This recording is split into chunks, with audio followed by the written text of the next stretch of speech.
Mahalo everyone, and welcome to another deck video here on the Jolly Scarecrows channel. Today we are doing a review of what if Mako played Master Duel, and it's an interesting deck to try and come up with because actually a lot of the cards that have been released that involve strategies used by Mako aren't in the game yet. They're only available in the OCG, so things like this Karyushin Leviathan and Cilia, really strong cards, heavily based upon that first duel with Yugi. These aren't available. And then we've got things like this Fish Sonar, which can search water monsters at will, and Mega Fortress Whale, which is obviously his big boss monster from Battle City. That also isn't available. Lots of things like Sea Stealth 2, Karyushin of the Reef, so on and so forth. So we really have to tailor the deck a very different way to how you might expect a Mako deck to go if it was based on the trading card game with OCG cards. What we've done instead is kind of hone down on the legendary fisherman aspect of Mako's decks, and also his kind of desire to use what we know as floodgates, cards which prevent the opponent from playing. We know obviously in Duelist Kingdom, he hid his monsters underwater. Yugi couldn't target them for attacks, and he replicated that in Battle City against Joey or Jinochi through the use of Tornado Wall. And in the original design of this deck, we used Tornado Wall. We used fish-based cards to basically arise a whole bunch of Xyz monsters, which were then protected. But actually, in practice, we found that the deck can kind of stall in terms of momentum, and that actually we've gone for something here which more bases itself on the Legendary Fisherman. And I'm showing you Legendary Fisherman 3 here, but more often than not, the one you'll be playing is Legendary Fisherman 2. So Legendary Fisherman 2, you can, it's 5 stars, but under the Legendary Ocean Field spell, it drops to a 4-star, so you can play it straight from your hand. And what you'll notice from this deck is that we're playing 3 copies of Terra King Salmon and 3 copies of Numen Eret Testudo, which are all 5-star water monsters. So these will all go down to 4-star, and you can just play them straight off the bat, which is really nice to do. They serve different purposes. So Legendary Fisherman 2, it can't be affected by your opponent's monster effects, and it lets you search for the Legendary Fisherman 3 when it's destroyed. And the Legendary Fisherman 3 is kind of your big boss of the deck, because you can special summon it by tributing a Legendary Fisherman 2, and it can't be destroyed by battle or card effects. It's unaffected by spell and trap effects, and when it's played, you can banish all of your opponent's monsters on the field. And then it's got the second effect to return banished monsters back to their graveyard to double battle damage. So once you get it out, it can be a really problematic thing for your opponent to deal with, especially because its effect banishes immediately. So you could get around, I don't know, monsters with a similar effect to Legendary Fisherman that negate destruction effects. This gets through that. You can just banish them straight away. The I guess we kind of view this deck as a stun deck because of things like this, the Numen Eret Testudo, which prevents your opponent from special summoning monsters into 1800 attack. You imagine playing that, opening with that against something, I don't know, like a Sky Strikers or Dragon Mage, something like that. And unless they've got that fusion spell immediately to hand or various other things, you can lock things down. There's all sorts of decks that can do this. Skull Servant, whatever you might play on the ladder. Actually, if you just open with a Legendary Ocean and this, it can pose a real problem. We're going to combine this with 2 of the best floodgates around. There can only be 1, and Skill Drain. And I love both of these in this deck. Skill Drain, when you get out obviously a Legendary Fisherman 3, that is unaffected by the effects of spell and trap cards, so you'll still feel free to use it. And the rest of the deck pretty much operates on power, things like Terra King Salmon. Obviously, normal monster, so you don't need Skill Drain. And then with the Tenyi Spirit, you can special summon it if you have no effect monsters, and then also it can protect. It can't protect when Terra King Salmon is destroyed. It'll revive it and destroy your opponent's monster. So this all operates outside of Skill Drain. Warrior of Atlantis is your searcher for the legendary ocean. So you should always have a legendary ocean available. You're running 1 terraforming, 1 metaverse, 3 Warrior of Atlantis, but that discard effect activates outside of skill drain. So and Numenera Testudo doesn't activate. So really, you're able to play completely under skill drain.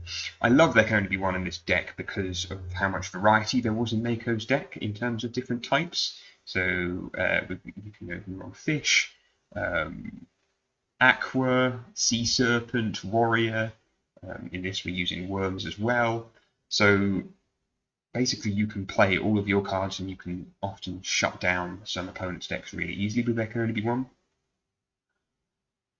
And the thing that brings the deck together is 3 copies of Sea Stealth Attack.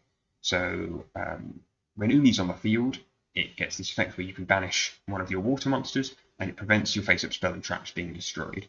And what that means is if you get 2 maybe water monsters on the field, you can basically sustain things like there can only be 1 and skill strain throughout, and really just lock your opponent down in terms of what they can do. And the chances are, if you've got a skill drain, you'll be able to overpower what they have with monsters like Terraking Salmon anyway. To support the deck, we've got 3 copies of Fury of the Clariushin and 3 copies of Torrential Tribute. So Fury lets you search for the Torrential Tribute and then prevents your water monster being destroyed if they were going to be. There might be a case here for running maybe something like a Gaiagigu or something like that, a similar kind of normal water monster, and then the Tenyi counter trap. The name escapes me at the minute. Basically, that could act as maybe another Solomon if you were playing something much more water-based. Normal monster-based. You might want to go for that. That's certainly an option if you want to play like that as well. In terms of the extra deck, it's mostly there to support things like Pot of Extravagance. You might be in a situation where you can bring out Behemoth Shark, because your water monster's level will decrease down to level 4 for the most part when you have Legendary Ocean on the field. So yeah, Shark is probably your main go-to, and that lets you go into Totally Awesome as a negate. You can, it's not in this deck currently, but we did run a copy of Instant Fusion in here over Metaverse, and that gives you access to Sea Monster of Theseus, which is a tuner, and from there you can go into, if you've got Legendary Ocean, you could go into a level 8 quite easily, because this and your 5-star will be reduced down to level 4, or if they're not on the field, you can go into a level 9 or 10 synchro. But for the most part, the extra deck is kind of just servicing that Pot of Extravagance, trying to get your floodgates into your hand, basically. And so yeah, that's a summary of how the deck works. Hopefully going to show you a few duels now. Okay, so this is an example of all of the brilliance and problems with this deck. So we start off with this kind of awful hand, but what we can do from it is go straight away into this Ravenous Crocodile. That gives us a decent enough platform in terms of attacking monster, and that means we can set there can only be 1. And it turns out what we're playing is a Yanxing deck, which is obviously brutally worm specific in its type, and there can only be 1. That absolutely cripples its play style. You can see, what we're drawing here isn't very useful. Sea Stealth Attack is fantastic in this situation, but we need that field spell. And we'll see here, more of me drawing terribly. That is a problem with this deck. It's lack of consistency, and it might be that we need to, I guess, tweak a few things to make it a bit more of a stun deck. But maybe that would draw it away from the Mako theme, so it is tough to judge. My opponent as well here, we managed to torrential their Stardust, but they're still bringing out firepower, and they bring us down on life points, and basically we get one draw to save the game. Unfortunately, it's Terraform. That gives us a Legendary Ocean, and so from there we're able to use things like the Sea Stealth Attack And so from here, it gets destroyed straight away. And I bring out Terra King Salmon, first of all, because it will have more strength. Then I can bring out the Legendary Fisherman. They have Scrap Iron in the back, but that's okay. And really, when you have there can only be one on the field, you want to be destroying their face-down monsters, because if they have destruction effects, which special summon more out, they can't do it. And so I'm always going to be targeting that face-down. You'll see I here bring out the Erat, because if I then go for their face-up monster, they'll struggle to summon their weaker Yanzings.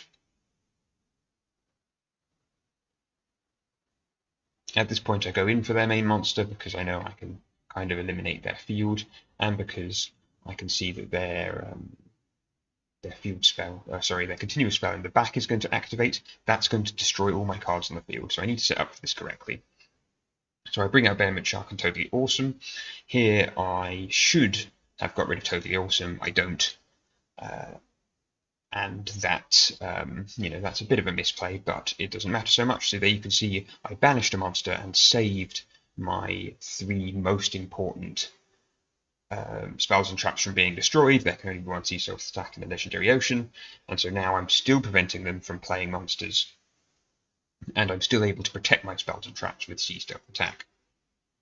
And so even if they bring out this Yanzing here, I've still got enough life points, even if that was an attack, to get over it.